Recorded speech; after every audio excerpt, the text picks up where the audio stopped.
ఉగ్రదాడిలో మానవత్వం మర్చి మహిళల ముందే భర్తలను చంపి నొదట సింధూరాన్ని తొడిచిన ముష్కరులకు ప్రధాని నరేంద్ర మోడీ ఇచ్చిన సమాధానమే ఆపరేషన్ సింధూర్ అని మెదక్ ఎంపీ రఘునందన్ రావు అన్నారు. పహల్గావ్ ఉగ్రదాడి నిరసిస్తూ బీజేపీ జిల్లా అధ్యక్షులు వాల్దాస్ మల్లేష్ గౌడ్ ఆధ్వర్యంలో మెదక్ గుల్షన్ క్లబ్ నుండి రామ్దాస్ చౌరస్తా వరకు త్రివర్ణ జెండాలతో భారీ ర్యాలీ నిర్వహించారు. ఈ తిరంగ ర్యాలీలో మెదక్ ఎంపీ రఘునందన్ రావు, ఎమ్మెల్సీలు అంజిరెడ్డి, కొమరయ్య పాల్గొన్నారు. ఈ సందర్భంగా ఎంపీ రఘునందన్ రావు మాట్లాడుతూ ఆపరేషన్ సింధూర్ను విమర్శించే మూర్ఖులకు ప్రజలే సమాధానం చెప్తారన్నారు. బొట్టును కూడా బీజేపీ రాజకీయానికి వాడుకుంటుందని మాట్లాడేవారికి ఆపరేషన్ సింధూర్ ఓ గుణపాఠం అన్నారు. మన దేశం ఎవరి మీద ఆధారపడకుండా స్వశక్తితో ప్రపంచానికి మన సైన్యం సత్తా ఏంటో చూపించిందన్నారు.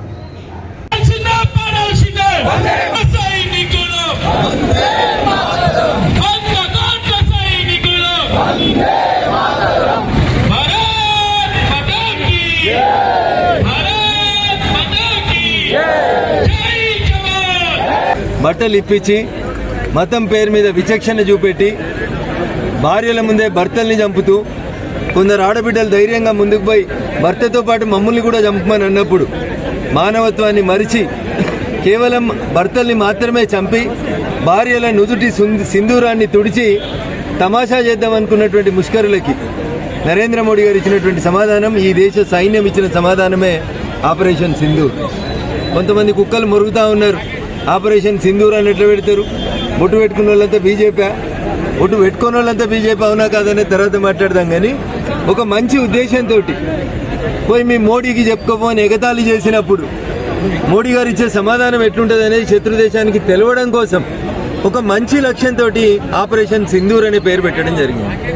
దాన్ని కూడా బొట్టును కూడా బీజేపీ రాజకీయాలకు వాడుకుంటుంది అనేటువంటి మూర్ఖులు అసలు ఈ గడ్డ మీద మీరు ఎట్లా పుట్టిరు అనేది జనాలకు కొంచెం డౌట్ వస్తూ ఉంది.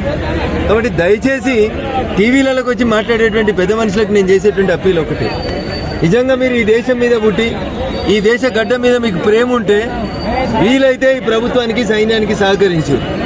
అంతేగాని కోడిగుడ్డు మీద ఈకలు వీకినట్టు భారత సైన్యం, భారత ప్రధానమంత్రి తీసుకున్నటువంటి నిర్ణయాన్ని ప్రపంచమే ఆశ్చర్యపోయి చూస్తుంటే భారతదేశం దగ్గర ఇంత గొప్ప వెపన్స్ ఎక్కడికి వెళ్ళి వచ్చినాయి?